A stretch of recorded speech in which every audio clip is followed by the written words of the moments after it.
Bonsoir tout le monde. Bonsoir. Bonsoir Madame Florence ce soir. Donc, on vous accueille sur Être Prof pour un live ce soir. Nous sommes dans la semaine du numérique. Tout au long de la semaine, nous allons parler de différentes choses. Et on commence cette semaine avec Florence qui va nous parler. Est-ce que tu veux nous dire ce soir de quoi tu vas nous parler, Florence? Alors, je vais vous parler des outils du numérique au service de la mémorisation. Super. Donc, voilà, donc on vous accueille. Donc, n'hésitez pas à vous mettre à l'aise, à prendre votre petite tasse, votre petit thé. Vous avez couché les enfants, vous êtes prêts à démarrer. Et ben, nous aussi. Voilà, ça arrive gentiment, je vous vois arriver tranquillement là. Donc, bonsoir, bienvenue. Ce soir, Florence et moi, Sarah, je vais me présenter, donc de l'équipe Être Prof et puis sur le terrain professeur des écoles. Donc, bienvenue. N'hésitez pas à nous dire vos prénoms, qui est là ce soir avec nous. Et on attend vos petits noms, vos questions, vos commentaires avec impatience. Donc, Florence, ce soir, est-ce que tu veux bien nous dire quel est ton niveau d'enseignement et de quoi, en gros, on va parler ce soir? Oui, donc je me présente. Donc, je suis Florence, professeure d'anglais dans un lycée. Donc, j'accueille des classes de la seconde à la terminale et des classes de BTS et notamment des classes de BTS industrielles. Et c'est justement au contact de ces élèves que j'ai vu tout l'intérêt des outils numériques dans mon enseignement et dans mes pratiques. D'accord, tout à fait. Effectivement, hein, donc ce soir on va. Alors je regarde pour l'instant. Voilà, ça arrive, hein, super. Donc soyez les bienvenus. Dans la première partie, alors comment ce petit live va marcher? Dans la première partie, pendant 15 minutes, Florence va nous expliquer comment elle utilise en particulier certains outils numériques et un en particulier pour au service de la mémorisation avec des grands. Et puis, bien sûr, on verra que tout ça peut être utilisé en primaire, en maternelle, au collège, voilà, et même dans le supérieur. Et puis, dans la deuxième partie, Florence répondra à toutes les questions que vous vous posez auxquelles elle n'aurait pas encore répondu. Donc, n'hésitez pas à les poser. Et puis, on en tient bien compte, hein, rassurez-vous. Rassurez-vous, voilà, n'hésitez pas à faire vos commentaires, à dire voilà, je vois que vous arrivez, donc super. Il y a Alexia qui est là, qui nous dit on vous entend. Donc ça veut dire que les commentaires aussi passent bien, parce que voilà, je voulais savoir si l'image passait bien. Et super. Donc, on attend le flot de vos questions ou les outils que vous aussi, vous connaissez, vous utilisez déjà au service de la mémorisation. Et puis maintenant, si tu es prête, Florence, on va pouvoir commencer un petit peu plus, rentrer dans le cœur du sujet. C'est bon pour toi? D'accord. Oui, très bien, très bien. Super. Alors, pour démarrer, est-ce que tu peux rapidement nous dire un petit peu, nous redire, parce qu'on a commencé à le dire, mais il y en a qui arrivent encore, ton niveau d'ancienneté, ton niveau d'enseignement, où est-ce que tu exerces aussi? D'accord, donc ça fait 25 ans que j'enseigne en lycée. J'ai des classes de seconde, première, terminale et BTS. Et donc, j'utilise les outils numériques de façon quotidienne dans mon enseignement. Donc, ça veut dire que j'élabore mes séquences en ayant en tête donc l'utilisation d'outils numériques pour faciliter les apprentissages. Et c'est ainsi que donc je me suis rendu compte que les outils numériques en termes de permettent une meilleure efficacité en termes donc d'implication, de motivation, enfin de différenciation, mais surtout aussi plus récemment, je me suis rendu compte que certains outils numériques permettaient de faciliter la mémorisation. Et donc, j'ai un peu travaillé sur les avancées dans les sciences cognitives et je me suis rendu compte que plusieurs outils donc sont très utiles pour les élèves. Voilà. Voilà. Je vais Super. plus loin dans. Vas-y. Oui, Termine, d'accord. pardon. Donc, en fait, les avancées récentes dans les neurosciences cognitives ont montré que nous avons plusieurs formes de mémoire et qu'il est nécessaire que nous, enseignants, à tous les niveaux, nous connaissions le fonctionnement de la mémoire de nos élèves, et que c'est sur cette connaissance-là que l'on peut construire des modalités pédagogiques efficaces. Voilà, donc c'est ce premier constat-là que j'ai fait à partir de mes recherches. Et ensuite, je suis partie de 3 constats que j'ai fait en classe. D'abord que parfois la mémorisation, l'instant mémorisation n'est pas exploité en classe par faute de temps, et on la délègue souvent à la maison. On dit aux élèves, bon, bah, vous apprendrez ça pour demain, sans vraiment savoir comment les élèves chez eux vont s'y prendre pour mémoriser. Donc, c'était mon premier constat. Le deuxième constat, c'était que je me suis rendu compte, par exemple, en ayant demandé aux élèves de mémoriser certaines choses, que le lendemain, ils avaient du mal à restituer. Donc, que eux-mêmes avaient rencontré chez eux des difficultés pour mémoriser la charge lexicale, en langue notamment, d'une séance ou de la séance précédente. Parce et c'est là que les neurosciences cognitives m'ont aidé, parce que je me suis aperçue que quand les élèves reçoivent des informations pour la première fois, ils dépensent une énergie cognitive considérable. Et donc, c'est un effort pour eux que de mémoriser. Et ensuite, il faut savoir que la trace de cette information va très vite s'estomper. Donc, c'est ce qu'on appelle la courbe de l'oubli, et elle se produit régulièrement dans nos cours. Et c'est à ce moment-là qu'on peut utiliser les outils numériques qui viennent soutenir nos apprentissages, de nous professeurs. Et je vais vous expliquer comment un outil particulièrement m'aide tous les jours dans mon enseignement. Super. Et pour le coup, tu parlais de 3 constats. Donc, le fait que du coup, on délègue à la maison la mémorisation sans savoir forcément comment les élèves apprennent. Que du coup, après, ils ont ce problème pour restituer, tu l'as constaté en classe. Et le 3e constat, si tu veux bien le faire ressortir. Le 3e constat, c'est que quand les élèves reçoivent pour la première fois une information, ils dépensent une énergie cognitive considérable. Et donc, il ne faut pas multiplier l'apport d'informations, parce que leur cerveau n'est pas capable, comme le nôtre, de mémoriser tout cela. Et bon, je vais pas entrer dans les détails, mais en fait, d'après les neurosciences cognitives, on a 5 types de mémoire. Et donc, il faut savoir quand les utiliser en classe. Voilà. Génial. Génial. Donc, du coup, effectivement, maintenant, on va rentrer un petit peu plus dans le concret. Du coup, à propos de ce premier outil dont tu vas nous parler en particulier qui t'a aidé, est-ce que c'est, alors là, c'est pas une création. Comment tu en as eu connaissance? Non. Comment tu l'as découvert, pardon? Et de quel outil s'agit-il? Alors, je l'ai découvert, cela fait à peu près 1 an. Alors, c'est toujours suite à des lectures, et notamment, je me base beaucoup sur les travaux d'un cognitiviste qui s'appelle Jean-Luc Berthier, qui a ouvert un site très intéressant qui s'appelle sciencescognitives.fr. Et c'est lui qui m'a, fait découvrir, ce logiciel qui s'appelle Quizlet, et qui est un logiciel qui a pour but la consolidation mnésique. D'accord. Ok.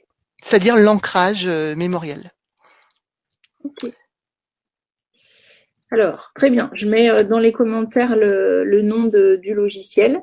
Et, alors, donc déjà du prof, c'est un prof qui s'appelle Jean-Luc Berthier, et donc il a un site qui s'appelle sciencescognitives.fr, et le site c'est Quizlet. Ok, super. Donc voilà. Avec un seul Z. Ouais. D'accord, ah ben, j'en ai mis 2. Oups, alors je vais remettre comme ça. Hop, hop, et hop, voilà. Donc voilà, pour ceux qui nous rejoignent, vous pouvez trouver dans les commentaires le début. Et ce soir, Florence nous parle donc de l'outil Quizlet et de comment ça l'a aidé à aider justement ses élèves à mieux mémoriser, à mieux restituer et à alléger la charge en fait d'informations qu'on leur propose. Du coup, est-ce que tu peux nous dire un petit peu comment tu as mis ton outil en place pour toi, voilà, de ton point de vue, comment tu l'as mis en place au fur et à mesure? Est-ce que ça a été d'un coup et ça a été facile? Est-ce que tu as dû t'y prendre à plusieurs fois? Voilà, comment tu as mis en place dans ta classe cet outil concrètement? Alors, tout d'abord, c'est un logiciel qui est essentiellement orienté vers l'acquisition du vocabulaire, pas uniquement en langue étrangère, hein, dans toutes les matières, à tous les niveaux, d'accord. Et il permet la mémorisation et la construction d'activités pédagogiques ludiques. Donc, c'est un point très important parce que ça parle tout de suite aux élèves. Voilà. On rend les élèves complices de nos apprentissages. En fait, il fonctionne sur le principe des flashcards, c'est-à-dire des cartes mémoire. Et en fait, quand tu fais une leçon, tu inscris sur le site tous les mots-clés de ta leçon et tu les associes à des définitions, par exemple, hein, si c'est en français. Et ensuite, les élèves vont jouer comme sur des jeux de plateau, donc des jeux vidéo, avec tous ces, tous ces mots, enfin, ou notions, ou ce que tu veux.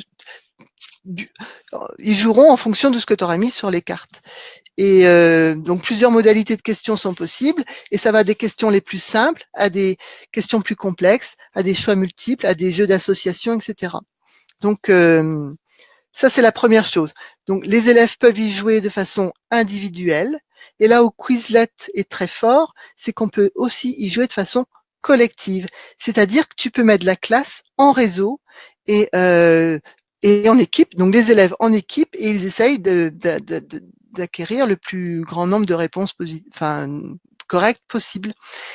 Et quand tu le fais en direct, en live, on voit s'afficher au tableau le score de toutes les équipes. Donc ça crée un sentiment d'émulation, d'excitation dans la classe parce qu'évidemment ils veulent être les meilleurs, enfin ou avoir le meilleur score. Et donc si tu veux, d'une posture individuelle, on passe à une posture collective, et c'est ça moi qui m'a intéressée. Et tu vois, tu sens, tu entends vraiment dans la classe l'excitation que cela produit. Et ça, c'est de façon collective, mais de façon individuelle, les élèves s'entraînent de différentes façons, atteignent des scores, gagnent en temps aussi, parce qu'il y a aussi un chronomètre, etc. Et ils peuvent voir eux-mêmes leur progression. Et là où c'est très bien, c'est que l'enseignant lui-même peut voir la progression de l'élève. Donc, l'enseignant accompagne l'élève dans son apprentissage. Et ça, c'est quelque chose que peu de logiciels procurent. Ok, super. Donc, si je reviens et je résume rapidement pour prendre tes propos et un peu pour ceux qui nous rejoignent, hein, soyez les bienvenus. N'hésitez pas à poser vos questions dans les commentaires, hein, parce que après on y répond. Là, pour l'instant, Florence finit de nous expliquer un peu cet outil, et puis après on répond à vos questions.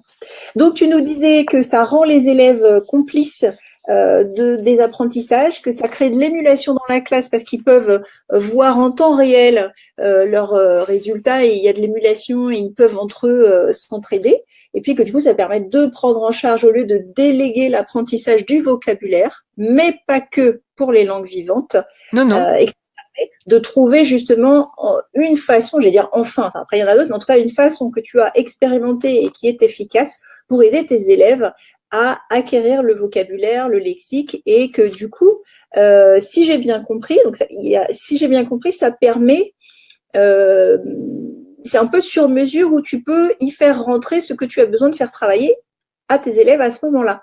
Absolument. Et tu as parlé d'un jeu de plateau, que ça ressemblait à un jeu de plateau. Est-ce que tu pourrais, parce que du coup on l'a pas encore et on va après foncer sur Internet, il y a peut-être qui ont ouvert déjà leur page à côté. Voilà, je vais pas tout faire en même temps. Mais est-ce que tu peux dire à quoi ça ressemble concrètement? Qu'est-ce qu'on a sous les yeux? Alors, en fait, quand tu ouvres en tant qu'enseignant ou en tant qu'élève? Les deux, si tu veux bien. Alors, quand toi tu veux construire ton jeu, il faut savoir déjà que soit tu le construis, soit tu vas chercher ce que les autres collègues de toute la France ont très bien fait. Donc, tu peux importer le jeu. Et ça, j'avoue que nous, en langue, ça nous aide beaucoup parce qu'on met un thème et on voit tout ce que les collègues de France ont fait. c'est souvent très bien fait, donc on ne se prive pas d'emprunter. C'est un site collaboratif, hein, donc on ne se prive Voilà, pas c'est ça. d'emprunter le travail. Et puis de l'adapter.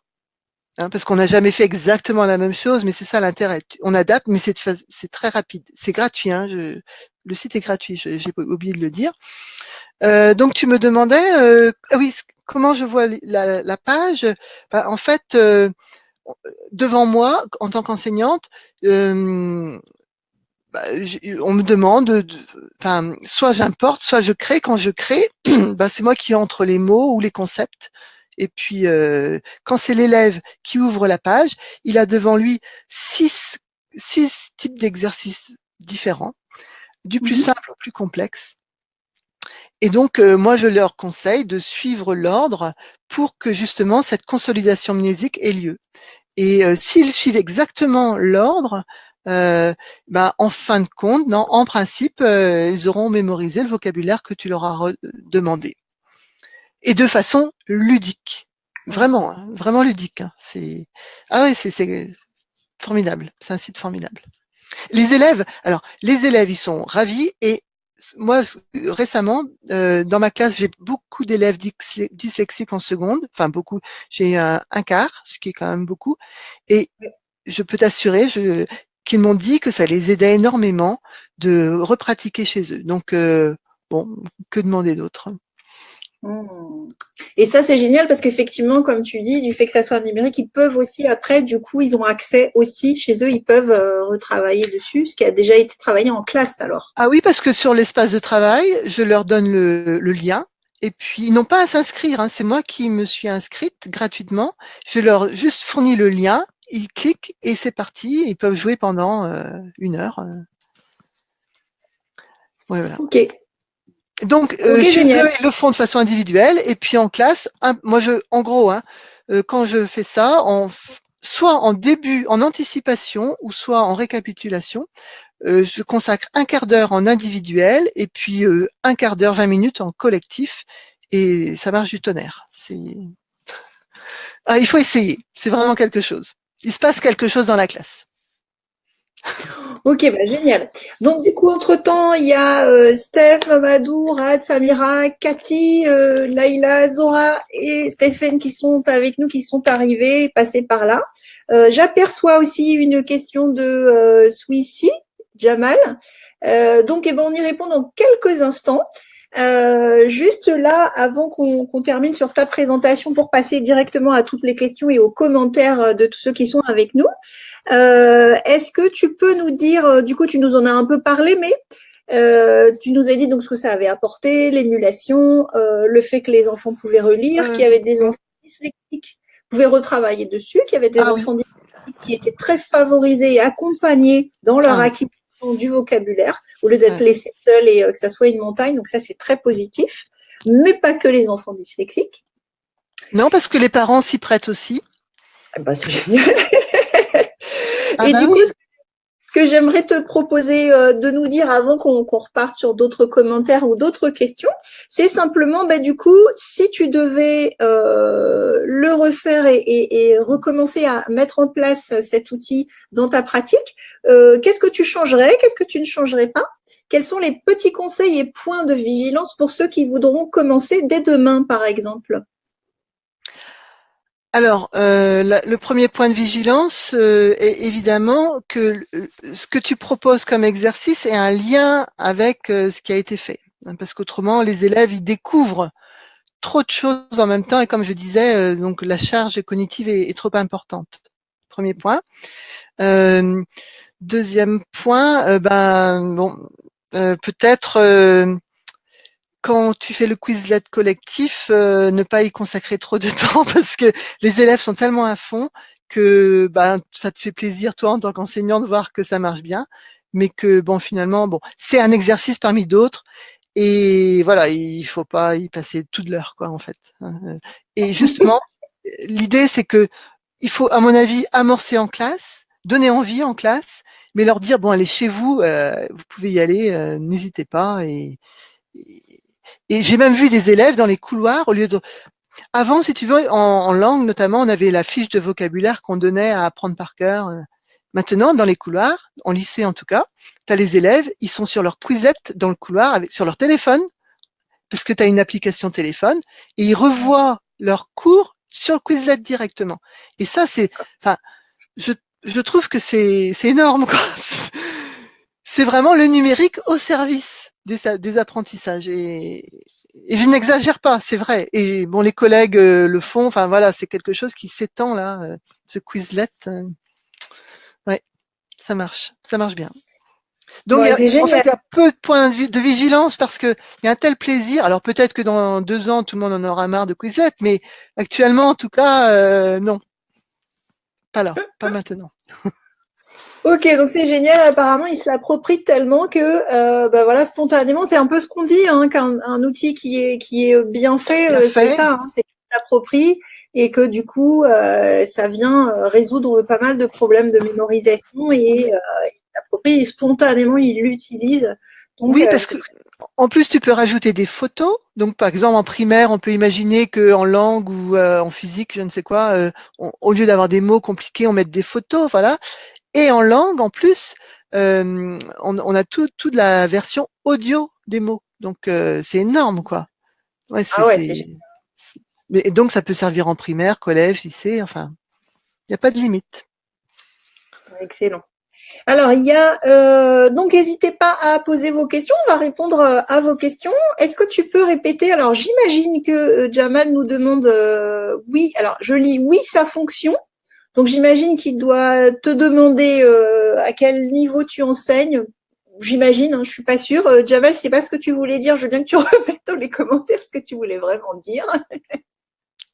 Est-ce que tu peux nous redire donc à quel niveau tu enseignes?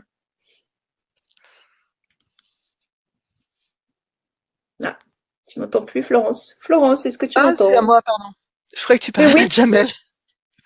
Non, non. Alors, Ah bah moi, c'est en oui, lycée, Jamal mais aussi peut nous dire à quel niveau il enseigne, hein, tout à fait. Hein. Vous pouvez nous dire si vous envisagez de l'utiliser, si vous l'utilisez déjà, et à quel niveau vous êtes. Tout à fait. alors, donc moi, j'enseigne au niveau du lycée, mais bon, c'est un logiciel qui se prête à tous les niveaux, en fait. Hein. Vraiment, il n'y a pas de limite. Pas de limite. D'accord. Et j'ai pas parlé de toutes les fonctionnalités possibles. Hein. J'ai parlé de la moitié, à peu près. Effectivement. Donc d'après ce que je vois, c'est quelque chose qui est très agile en fait, hein, qui C'est ça. complètement, bah, quand tu disais au service, c'est à la fois au service de la mémorisation des élèves, mais aussi vraiment du professeur, puisque à la fois c'est collaboratif, puisque on peut bénéficier de tout ce que les collègues ont déjà mis en ligne plutôt que de repartir de zéro. C'est assez souple, si j'ai bien compris, pour que tu puisses modifier ce qui a été proposé et Ah créé oui? par les autres élèves. Donc, sans repartir de zéro, tu peux le modifier ou repartir de quelque chose de différent. Et puis, tu évoquais aussi le fait de pouvoir mettre des images et du coup, ce qui rend ça pratique aussi pour les enfants dyslexiques ou les enfants plus petits qui ne sont pas lecteurs en Mm, mm. maternelle en cycle 1. Et donc, ça fait que c'est un outil qui est complètement utilisable sur tous les niveaux de classe. Et il y a encore une plus-value, c'est que tu peux faire créer la liste de mots par les élèves eux-mêmes. Voilà, c'est ça. C'est ce que j'allais te dire. Effectivement, Donc, si est-ce que toi tu t'en sers pour impliquer aussi les élèves, puisque apparemment du coup cet outil est très souple et pour eux-mêmes être partie prenante et créer les quiz quoi. Donc c'est ce voilà. que tu fais. Ouais. Alors, c'est ce que je vais faire parce que le premier trimestre, bon, voilà. Le deuxième, c'est le temps de la création, mais pas le premier.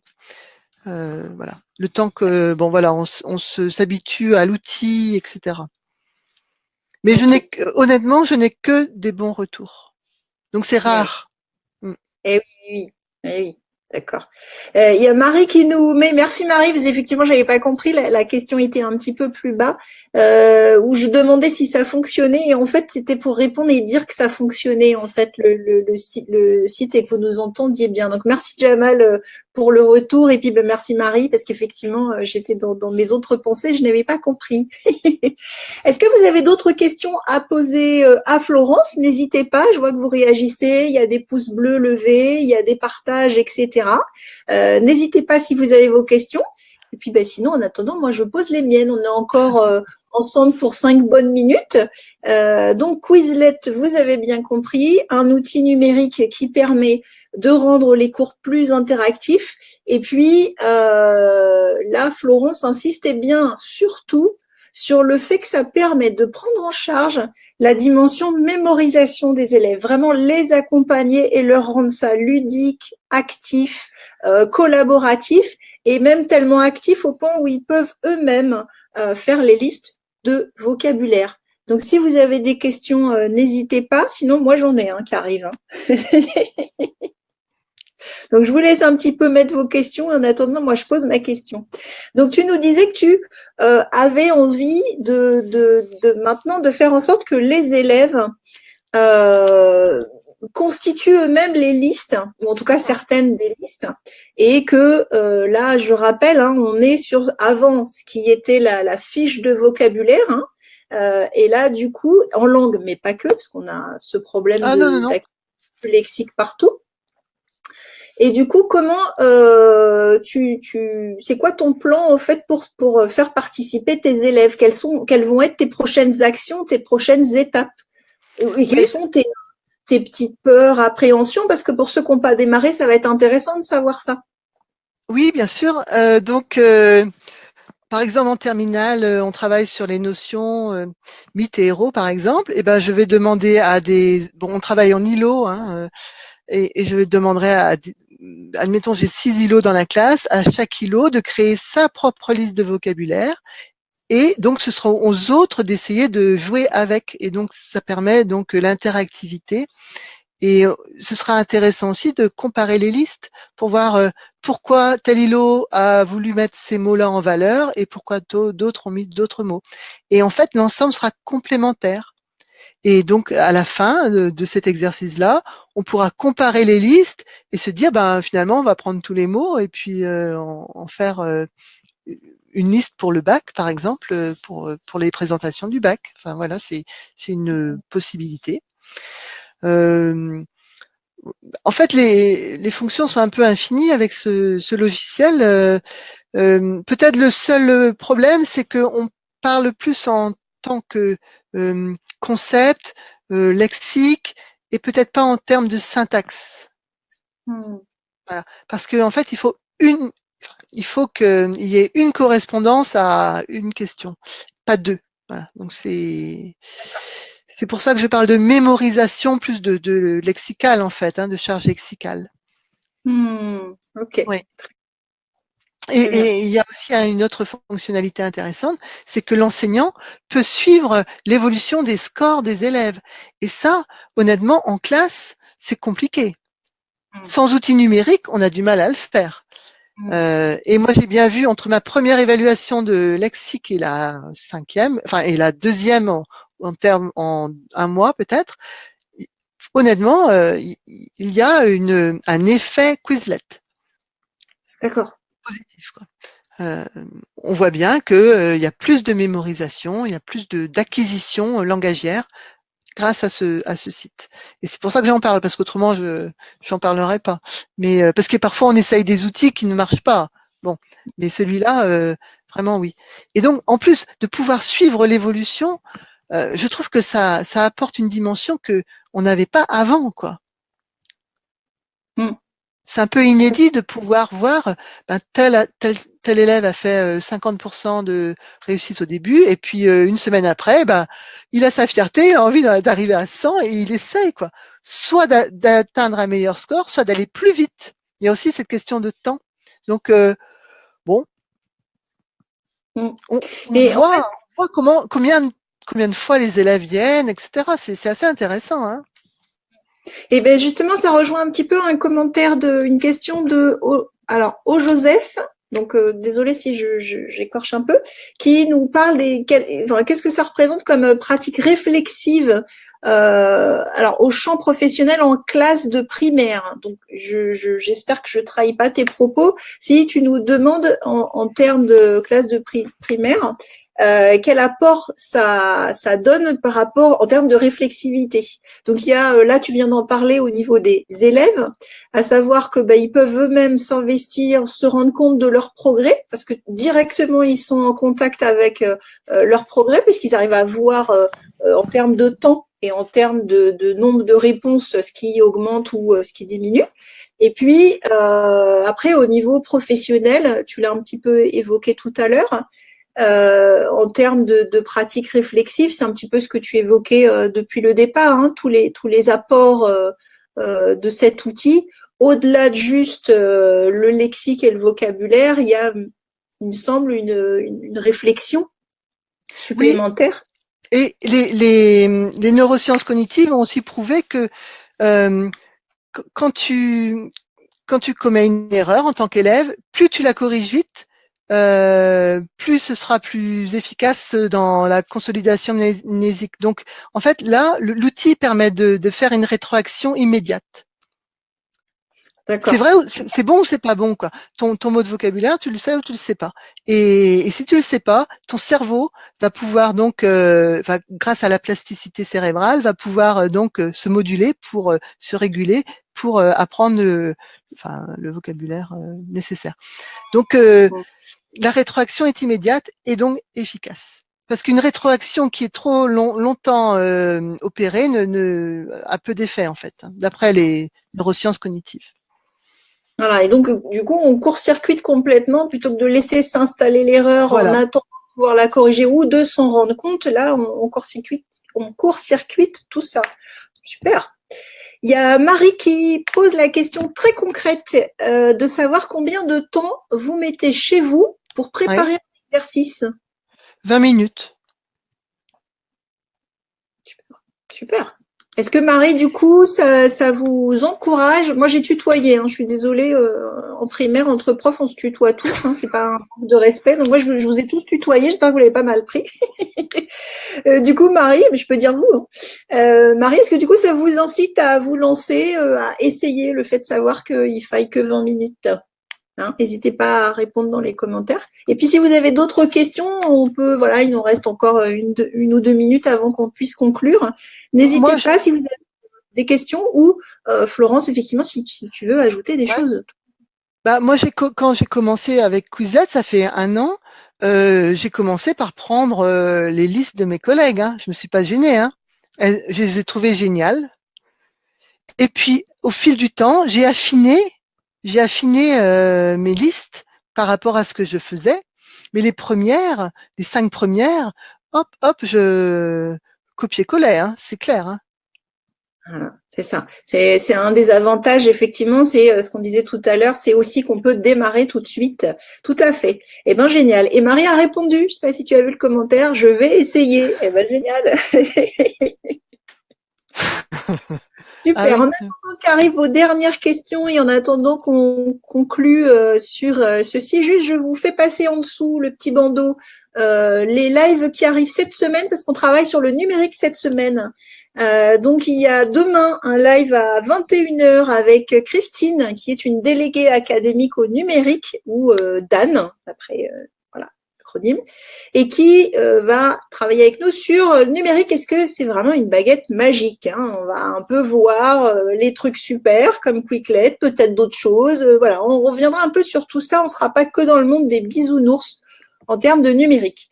Et puis, la deuxième actualité de cette semaine, mercredi à 15h, un live avec Fanny qui viendra, elle, partager des outils numériques qui ont révolutionné sa pratique en classe de cycle en maternelle. Et donc, c'est des tout petits outils, des petits panels. Là, on a parlé d'un outil surtout ce soir. Florence en avait d'autres sous la main. Hein. Mais du coup, on a tellement eu à développer là-dessus que voilà. Est-ce que du coup, on n'a pas forcément le temps de développer? Je reprendrai la question d'O Joseph juste après, mais est-ce que tu veux conclure là-dessus et évoquer les autres outils dont tu avais envie de parler? Alors, si j'avais eu le temps, j'aurais parlé de 2 autres outils. En fait, j'aurais mis Quizlet au milieu. J'aurais commencé par Socrative, qui est un outil utile en phase d'activation de la mémorisation. et puis Plickers pour finir, parce que je sais pas si vous connaissez, mais Plickers, l'outil numérique, c'est... Je vais écrire dans les commentaires en même temps si tu veux bien. Alors, on a Socrative, Socrative, qui peut être utilisé en phase d'activation, dans les étapes de la mémorisation, la première, donc la phase d'activation. Et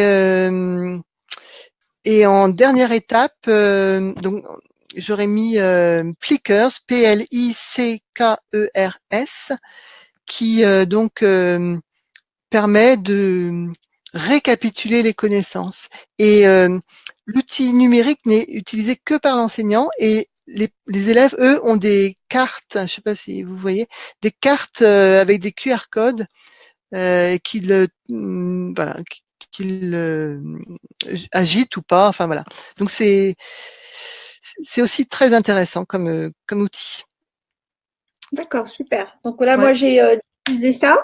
Phase d'activation et puis Plickers, donc tu peux mettre phase de fixation. Super. Ouais. Ok. Et puis, si vous avez 3 minutes pour répondre à une enquête qu'on a lancée sur l'utilisation du numérique dans votre classe, pour, comme Florence, nous faire part justement des petites ou grandes applications, etc., qu'on puisse bien partager tout ça sur la communauté, savoir où vous en êtes, si vous avez des petits trucs, 1 ou 10 000, et lesquels, et qu'on puisse nous après donner tout ça à la communauté. Donc ici s'affiche dans les commentaires l'adresse, et puis sous nos têtes. N'hésitez pas à répondre à cette enquête. Elle est très courte, vraiment. Donc, merci à vous pour ça. Je reviens à la question la remarque de d'Ozo Jeff, qui disait: la réflexion est-elle avant, dans et après l'action? Donc, par rapport à tout à l'heure, on parlait de pratique réflexive en classe de primaire, la question. Et du coup, la réflexion nous fait la remarque au Joseph. Est-ce qu'elle est avant, dans et après l'action? Alors, la réflexion chez l'enseignant ou chez l'élève? Parce que, évidemment, dans la phase d'élaboration je pense que c'est pour je sais pas, les deux, je dirais, moi. Oui, c'est la question qu'il faut se poser. Donc, dans la phase d'élaboration du test, si on veut, oui, effectivement, l'enseignant doit réfléchir à ce qu'il veut mettre, parce que mettre des mots trop, comme je disais, ça dépend de l'objectif recherché, en fait. Soit ça peut être en phase d'anticipation pour savoir ce que les élèves connaissent d'un thème, par exemple, sur le réchauffement climatique ou je ne sais quoi. Qu'est-ce qu'ils en connaissent? Ou alors, ça peut être en phase récapitulative. Donc là, la réflexion n'est pas la même. Pendant, si, parce qu'il y a 6 différents types d'exercices, donc la réflexion là, elle est permanente. Et après, moi, je pense que sur le plan de la rétroaction, il n'y a pas beaucoup mieux, parce qu'on voit son score, on voit si on a réussi ou pas, tout de suite. Donc, oui, la réflexion, elle est à toutes les étapes. Ok, super. Et merci beaucoup Florence. S'il arrive un dernier petit commentaire, une dernière question et que j'arrive à l'attraper, eh bien on y répond. On se dirige vers la fin. Et merci de votre participation très active, de vos commentaires, vos propositions. Si vous aussi vous utilisez des logiciels qui vous aident pour mémoriser, n'hésitez pas à les ajouter dans les commentaires. Il y a plein de gens qui regardent les lives en replay et qui seront ravis aussi de pouvoir avoir des astuces et qui savent pas trop par où commencer. Donc, n'hésitez pas à partager vos astuces. Voilà. Alors, je finirai en disant que Quizlet est un outil très facile à prendre en main, parce que c'est important aussi de le savoir. Et en moins d'une demi-heure, on a compris comment ça se passe. Et vraiment, c'est très simple, c'est gratuit. Il suffit de s'inscrire, d'avoir une adresse email, et le résultat est quand même assez bluffant. Sur ces quelques mots, on vous dit au revoir à tous. Je rafraîchis rapidement mon écran, vérifier que je n'oublie pas de commentaires. J'aimerais, voilà. On a dit, on tient la montre, donc j'essaye de couper et en même temps d'être avec vous. Alors, couper la poire en deux, je rafraîchis et si je ne vois pas de commentaires, on s'arrête là. Voilà. Donc, en tout cas, merci beaucoup Florence pour ce très intéressant et cet outil vraiment très utile, que ça soit de la maternelle ou au supérieur.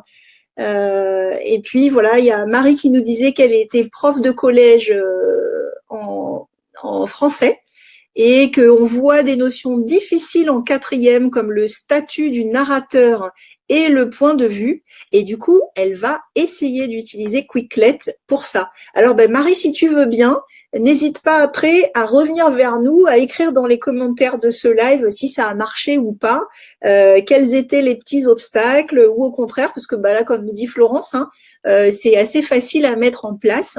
Donc, n'hésitez pas tous, si vous essayez, si vous êtes allés voir l'outil, si ça vous tente ou non et pourquoi. Voilà. Est-ce qu'on s'arrête là? On est bon pour tous. En tout cas, bonne soirée à vous tous. Merci encore de votre participation.